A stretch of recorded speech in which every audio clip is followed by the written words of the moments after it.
రేవంత్ రెడ్డి గారు మాట్లాడుతూ ఉన్నారు నిన్న చాలా విషయాలు. నేను మూసీ కోదం 1,00,000 కోట్లు అడిగినా.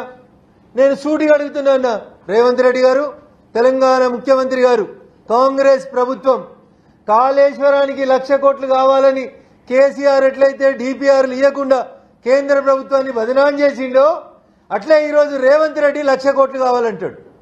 The day when he started Musi ప్రక్షాళన అని మాట్లాడిన రోజు రేవంత్ రెడ్డి గారి నోట్లోంచి వచ్చిన మాటలు 50,000 కోట్లు అయితే సరిపోతాయో అన్నాడు. 3 నెలలు దాటిన తర్వాత రేవంత్ రెడ్డి గారి నోట్లకేలు వచ్చిన మాటలు మూసీ ప్రక్షాళనకి 70,000 కోట్లు కావాలని అడుగుతున్నాడు. బడ్జెట్కి వచ్చేసరికి రేవంత్ రెడ్డి గారు మూసీ ప్రక్షాళనకి 1,00,000 కోట్ల రూపాయలు కావాలని అడుగుతున్నాడు. My question is straight to the Telangana government and the honourable chief minister of Telangana. నువ్వు డిపిఆర్ ఇచ్చినవా రేవంత్ రెడ్డి? మూసీ ప్రక్షాళనకి నీ దగ్గర డిపిఆర్ ఉందా? డిపిఆర్ తయారు చేసినవా?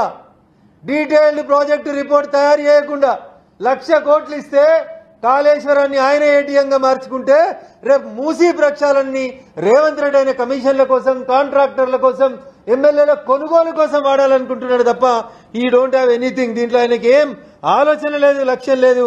ఆయనకున్న ఒకే ఒక ఆలోచన డబ్బులను ఎట్లా తీసుకోవాలి, డబ్బులను ఎట్లా దోసుకోవాలనేటువంటి ఆలోచన తప్ప ఇంకొకటి లేదని చాలా స్పష్టంగా చెప్పదలుచుకున్నాం. ఈ సందర్భంగా ఫసల్ బీమా యోజనలో చేరుతాం, నేను చెప్పలే ఇది.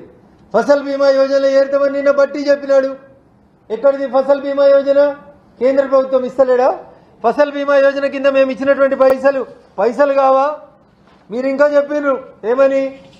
కౌలు రైతులకు కూడా 12,000 రూపాయలు ఇస్తామన్నారు ఏడాదికి. ₹1 బట్టి గారు ₹1 కౌలు రైతుల కోసం ఇచ్చిండ్రా? నేను ఇందాక అడిగిన మహిళలకు ఇస్తాను 2,500, సంవత్సరానికి 30.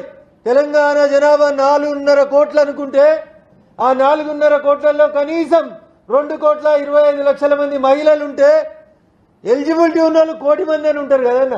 కనీసం ఎలిజిబిలిటీ ఉన్న మహిళలు 1 కోటి మంది ఉంటారు. 1 కోటి మందికి ఏడాదికి 30,000 ఇస్తే నెలకు 2,500 చొప్పున 12 నెలలకి 30,000 ఇంటూ ఏడాదికి 1 కోటి మందికి ఇస్తే 30,000 కోట్ల రూపాయలు మా తెలంగాణ ఆడబిడ్డలకి మీరు ఇస్తా అని చెప్పి మీ మేనిఫెస్టోలో చెప్పినటువంటి మాట. ₹1 ఇస్తురా? దానికి 1 పైసా కేటాయించిర్రా నిన్న బడ్జెట్ లోపల? ఏం కేటాయించిరు? ఎన్ని పైసలు కేటాయించిరు నిన్న బడ్జెట్ లోపల? ఒక్కసారి మీరు చెప్పాలి రేవంత్ రెడ్డి గారు దీనికి సమాధానం.